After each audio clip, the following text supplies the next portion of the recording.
That reference is too obscure. You're too obscure. Just like your comedic delivery.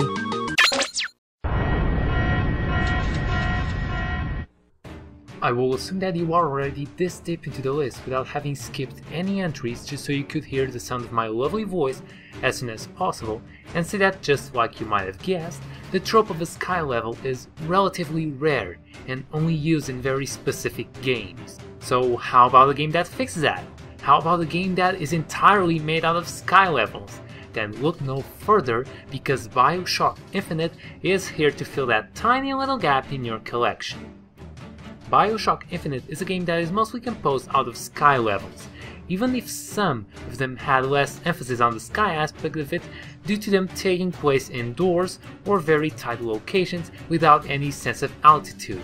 Even so, there are quite a few chapters from this game that could have made the cut into this list, but since the countdown conventions only allow us to pick one entry for each series, we had to go with the best of them all, none other than the very final level of the game. Now, since this is a list about not really the plot of the game, and assuming that a lot of people watching this have never played the game, I will be keeping the spoilers to a minimum and limit myself to the level itself by saying that Command Deck is an incredibly well crafted level that services its role as a final challenge in a great way. What we have in this game are a set of unique mechanics that, unlike its predecessors, do their best to take advantage of the setting as a way of providing a unique gameplay experience, most notably the skylines that you find scattered throughout the many areas of the game. These little rails allow the player to quickly travel through the stage and access vantage points that would otherwise be unreachable by foot. It makes the battles a lot more intense and fast-paced, as it allows the enemies to use them and come from many possible directions, forcing the player to be on his or her toes all the time. Command Deck is simply a level that is built around this idea of a fully fledged three-dimensional battle in which the player must also consider the Z-axis to succeed. This final chapter takes place in an airship that is being raided by enemy troops, and since the ship carries an important plot device, Booker has to defend it at all costs, so it is basically him versus the entirety of Columbia's military force. Like any good area of Bioshock Infinite, in here you have the choice of taking the skylines to go anywhere, ranging from a tight corner of your ship to even raiding the enemy ships and destroying their engines to make them fall. Not only the idea itself results in an intense experience for an execution, it also enables the player to overcome this obstacle through his own skills rather than guiding the player through a set of scripted goals, something that we simply don't see enough times in modern shooters. Oh, the sky! It's such a relaxing place. It holds so many wonders in it as long as your plane doesn't crash, or bombs, or dragons, or... Ah, who am I kidding? The sky's terrifying! Well, whatever. That won't stop me.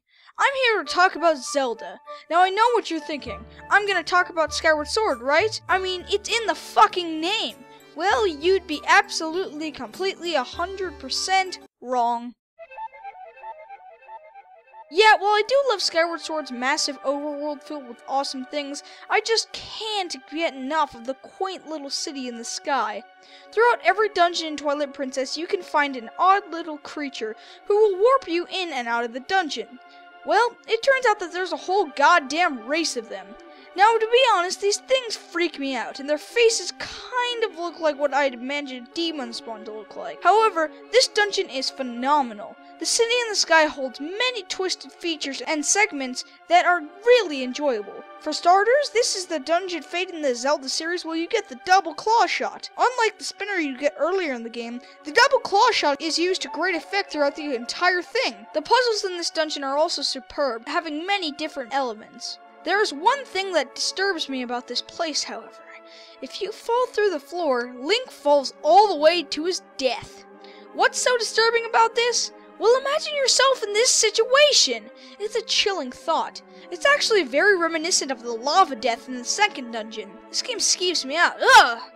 However, there's one thing that sets this dungeon apart from all others. The awesome boss battle. Twilight Princess has been known for having some great and flashy battles, but this is really good, even by these standards. You have to battle a giant dragon whose attack patterns are really difficult to get down, but in an enjoyable way. The double claw shot is also put to really great use, as there are various places where you must attach yourself and slash away at the dragon. Skyrim, meet your fucking heart out. So yeah, I love this place. Its beauty and allure always get to me, even if the little creatures eat your soul. I kinda ruin it, only on a miniature scale. I'm going to eat your fucking heart out!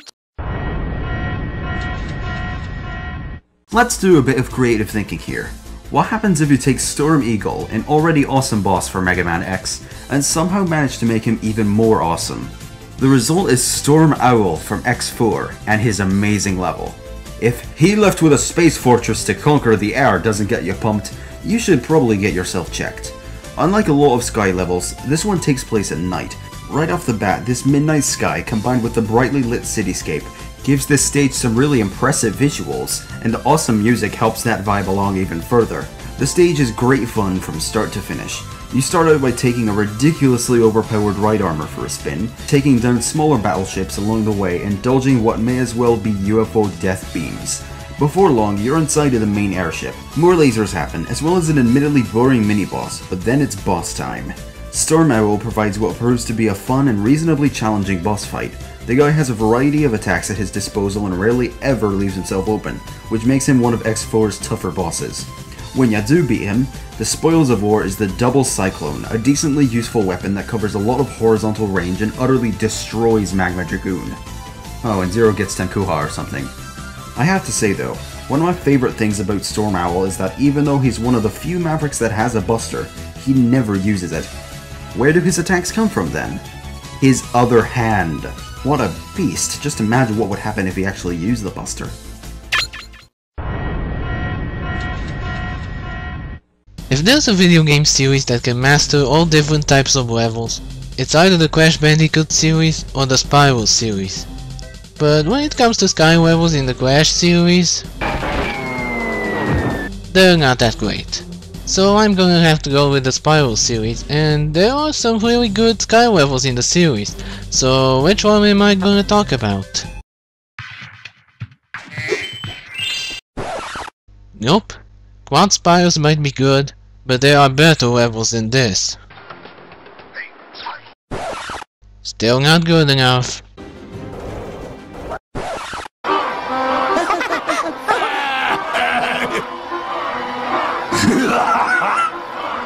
You really think I'm picking something from that stupid game? I'm just gonna go ahead and show you what I really picked for this list.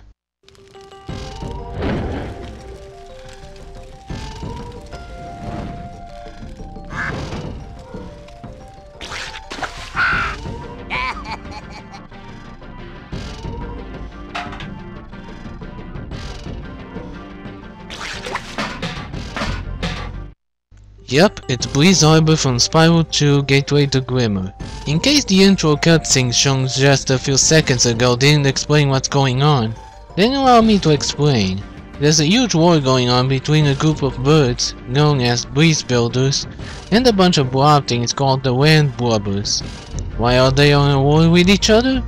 I have no idea. Anyway, a bunch of Land Blubbers invaded the Breeze Builders' homeland, putting out the fires from their boilers and shutting down their ship. So now it's up to Spyro to get the boilers running again and kick the Land Blubbers out of their home. One thing I gotta mention about these Land Blubbers is that they're relentless trolls who constantly put out fires every time you light up the boilers, and laugh at your face whenever they manage to hit you with water. So it's always best to kick their asses before doing anything else. They've also scattered falling metal spike mines all around the place, which can only be destroyed with a cannon stationed nearby. Which is a pretty stupid plan, but I shouldn't expect clever thinking from a bunch of blob creatures who like to hit purple fire-breathing dragons with water. Once you do kick the Land Blubbers out of the ship, one of the Breeze Builders will give you a nice big reward. An anchor-shaped talisman. Talismans are not important.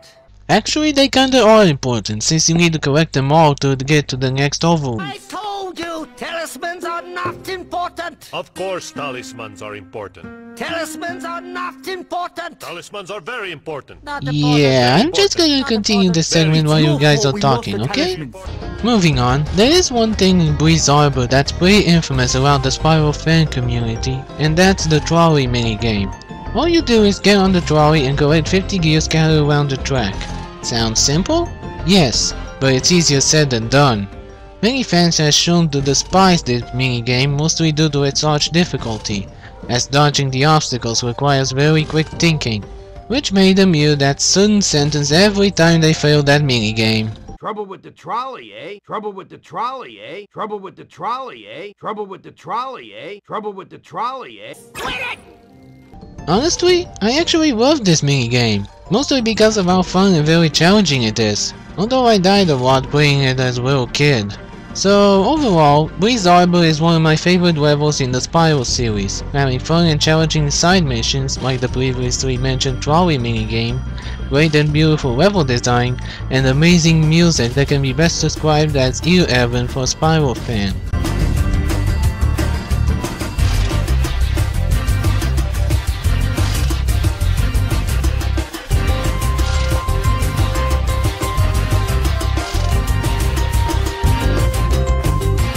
All of this makes Breeze Arbor a wonderful level to experience. Until you find out that you get an anchor-shaped talisman as a reward in the end. Talismans are not important! Okay, fine! Note to self, never ever contradict Uncle again. Well, see ya!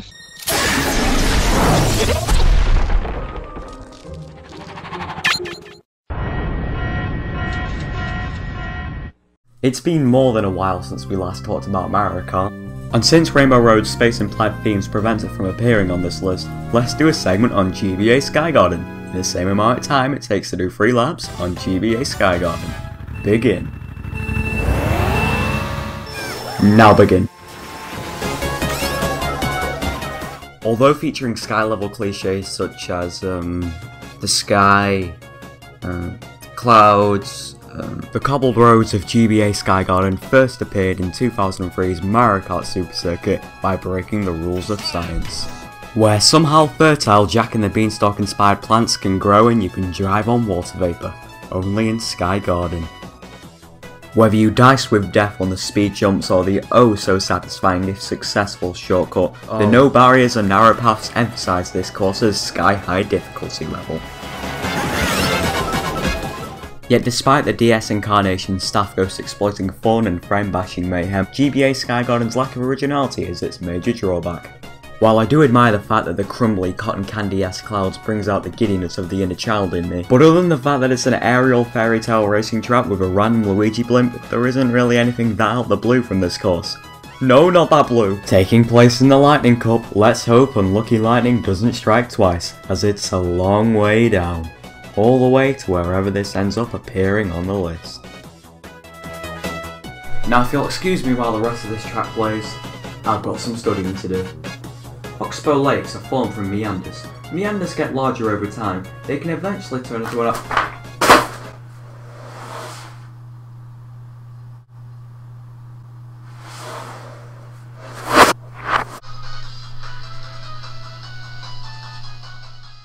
Okay, I'm done now.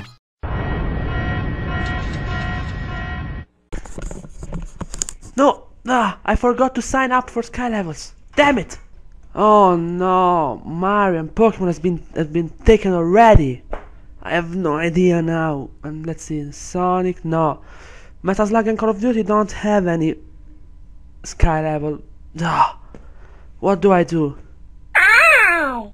Wait, what's that? Ow! Oh, it's you. Hold on. You are a genius. I will do a segment of your franchise. Now I just need to find one segment from Kirby. Yes, I have one. It's Naughty Noon. Yes, Kirby's Return to Dreamland has a great level design, and fittingly enough, the final level of Popstar is amazing. Naughty Noon is full of old, amazing, beautiful landscapes, but mainly you'll find yourself walking on clouds, with a lot of enemies ready to stop you, with the exception of level 5 being a mini boss rush. Every level uses a sky environment with challenging enemies fierce to get. Walking on clouds has never been so satisfying since a while, until you enter the medieval part of Naughty Noon, which I don't find to be anything special. So let's head back to the clouds, with enemy that, since you're on the sky, have mostly the ability to hover or fly. I should also mention the last 2 levels, which are a mini boss rush and the amazing fight against the Grand Doomer, where you overkill a huge phoenix with a giant sword. Yeah, this is a very amazingly fun level, and if you haven't played it, it means that you don't have Kirby's Return to Dreamland. As such, buy it immediately so you can taste the amazingness of Naughty Noon. At last, I finally have an excuse to talk about this game. It's quite obvious that someone who loves Sonic and Sega All-Stars Racing would buy a sequel to the game in a heartbeat. And the moment that All-Stars Racing Transform was released on the Nintendo 3DS, I did just that. Sonic and All-Stars Racing Transform did everything I loved about the original and more. They included some more fan-favorite characters, though they did have to remove my main, Jackie Bryant. The tracks chosen were much more varied than before, and okay, why am I beating around the bush? It's obvious I'm going to talk about Sanctuary Falls.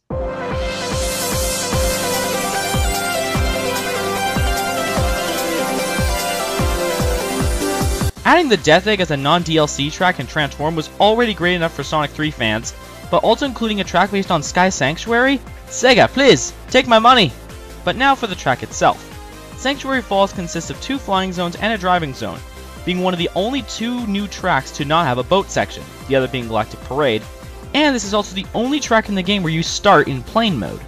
Also, Sanctuary Falls is one of the tracks that have more possibilities on routes to take than previous tracks, both in plane and car mode. It's easily one of the best tracks in the game without a doubt. Not to mention, presentation-wise, this track is amazing! So much detail was put into this track, it's fantastic. And finally, to finish this off, there's the music. As to be expected, it's a remix of the Sky Sanctuary theme from Sonic 3, but at the same time it contains a remix of Back in Time from Sonic R?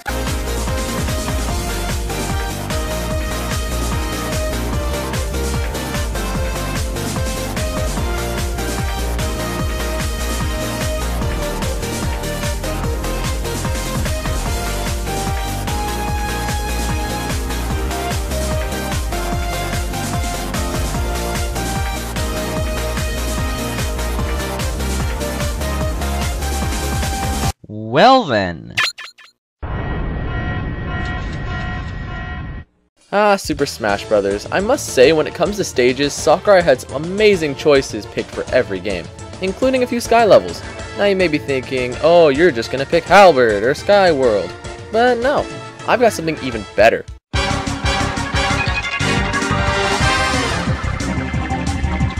You saw that right, it's motherfucking Pokéfloats. Sakurai, I don't know what you were thinking when you put this stage into the game, but goddamn, you're a fucking genius. Pokéfloats is a stage where you battle it out on giant Pokemon floats, hence the name, in Kanto skies, and I gotta say, it's goddamn fun. In total, there are 18 Pokéfloats that show up here, them being Squirtle, Onix, Psyduck, Chikorita, Weezing, Slowpoke, Porygon, Wooper, Sudowoodo, Snorlax, Venusaur, Seal, Wobbuffet, Unknown, Goldeen, Lickitung, Chansey, and Geodude. Holy hell, that's a bunch. This is one of those stages that is insanely fun to play with your friends. Trust me, if you get a room full of people and get a match going on here, it's complete, utter fucking chaos. Also, that music!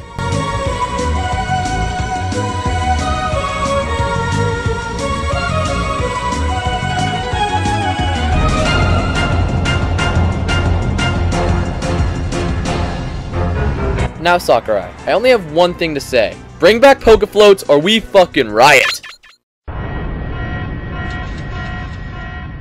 So when it comes to sky levels from the Sonic series, there are a ton of options, ranging from Windy Valley, Sky Canyon, and of course the ever-famous Sky Sanctuary.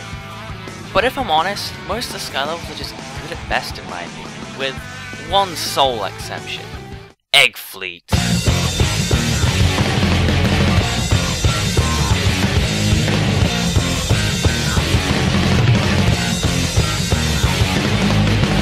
Holy shit, is this level awesome. Egg Fleet is a penultimate level of Sonic Heroes, and Jesus Christ level piped and built up. Throughout the entirety of Sonic Heroes, Eggman has been talking about how he'll conquer the world, and you're probably wondering how. With a giant armada of airships! That aside, the actual level itself is pretty damn hype as well. This stage is fast paced, having you travel from airship to airship, eventually making your way to the command ship to destroy it, avoiding egg pawns, cannons, and of course falling to your death while doing so. As such, all of this stuff combined can actually make Egg Fleet a challenging stage, especially if it's your first time.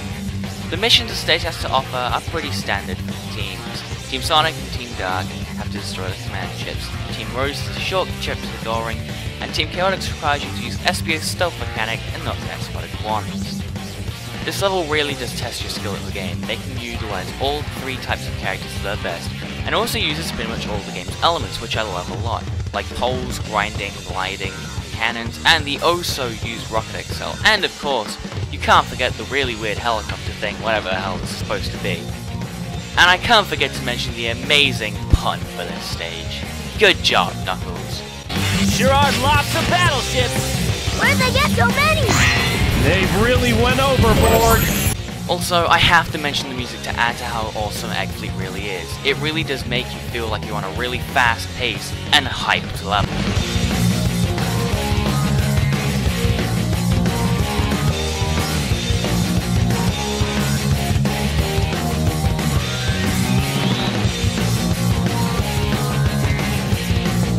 Overall, Egg Fleet is a very well built up, amazing penultimate and sky level, and definitely deserves its penultimate position on this list. This list had a lot of good stages. Stages worthy of the #1 spot in some of their games. Stages that will be looked upon as masterpieces on tomorrow's gamers. But none of them can match the greatness that is the Sky Tower from Pokemon Misty Dungeon Blue and Red Rescue Team. Some may think that a simple Pokemon game doesn't deserve to be on the top of the list of stages, but in this case we have a Mystery Dungeon game. The spin-off series has many things that distinguish it from the main series. For example, the more focusing on story. And the different and more strategic based battle system.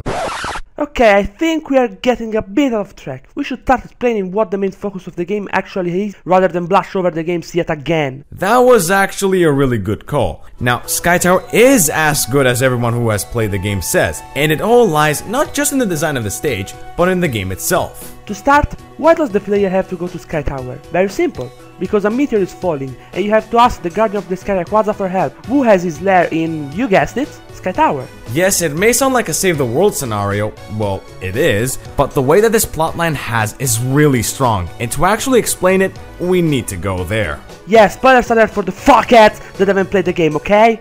Basically, your character is a human that is sent to the Pokemon world to save it from a particular meteorite. Now that may sound like a save the world scenario. You just Shut up and let me talk! Like I was saying, the meteor isn't known through the whole game. It's an answer to the question of why are you in the Pokemon world, and before someone says that it makes the whole plotline a bullshit ex machina, it's not. Yes, the timing of the reveal may make it seem like one, but the game focuses on the character development of the characters that you have to save from the meteorite, which makes the stage have that much more weight in it. After you get teleported to the clouds, you enter Sky Tower knowing that it will be your final adventure. Yeah, after you do stop the meteorite, you disappear. Forgot to mention that there, Psy. Don't get too cocky, Tommaso. Now in the Sky Tower, all of the Pokemon are around level 25, and all of them have a way of flight. Be it levitate, be it actual wings, they have a way of making themselves stand on the clouds. Except Dusclops, because fuck logic, this is Pokemon, even if it has levitate. There are 25 floors in Sky Tower, and the Pokemons are of all types, from the very rare Shedinja and Masquerain to the very powerful Scizor and Aerodactyl. Also, there are weather conditions and monster houses all over the tower. So yeah, get yourself a screen cleaning attack, or get ready to be the next victim of the monster party. But after 25 challenging floors, don't think that it's over, because they're just a save point that will bring you to the final part of the level, the Sky Tower Summit. And like any after level parts, it contains Pokemon that are normally better, and because this is the final stage, it has to look nice. It has Salamence for this. You're an asshole! A Metagross for a wall, a Claydol because it's Claydol and everyone loves it. And obviously Flygon and Tropius for consistency, and of course, the previously mentioned Aerodactyl to lower your PP faster with pressure. Fuck, I hate you, Aerodactyl! Now after all these floors, you expect Rayquaza to help. Heh, no. He tells you that he's a citizen of the sky and he's different. Boss battle time! The boss is of course awesome and the best one in the game, and it even rivals Primal Dialga. Let me rephrase that. Primal freaking Dialga! And the whole vibe that this battle has is really good as well. With that awesome track playing, it's no wonder you feel like the world is going to literally end if you don't move fast. And that's the other thing about the wall level, the feel that you get while you walk in it. You do feel like the world is in your hand, unlike in most games that it's just, hey there Drake, I'm a Nazi and I'm going to destroy the world. Be afraid, please. Your discretion, the gaming family actually loves Uncharted and it's not afraid to admit a special bonding with it. Now let's get back on topic. The fight with Rayquaza. This Pokemon is a force of nature. Being a level 45 Pokemon, it is indeed a challenge. Having a crap ton of HP and powerful moves like Crunch and Dragon Claw, bring Reviver Seed in abundance or you will meet your maker. Not that one, damn it! Also, the visuals on the stage are really good, especially the opening in the boss arena. There are no Professor Layton cutscenes, but this is a GBA port we're talking about. So, shut up, graphics score? Oh, and the only negative that exists are freaking nitpicks. That, my friend, is a sign of a stage that will pierce through the skies. Dude, I think you forgot something. Did I? You know the best thing in the Mr. Dungeon games? You mean the endings? Yes, and I'll tell you that this game ends in a way so... Don't spoil the ending! Now talk! Thank you, and warn me before you do that again, okay? Anyway, this has been the Guild Master. And this has been the Philosopher with the gaming family. We will see you in the next countdown. Coming in 2014.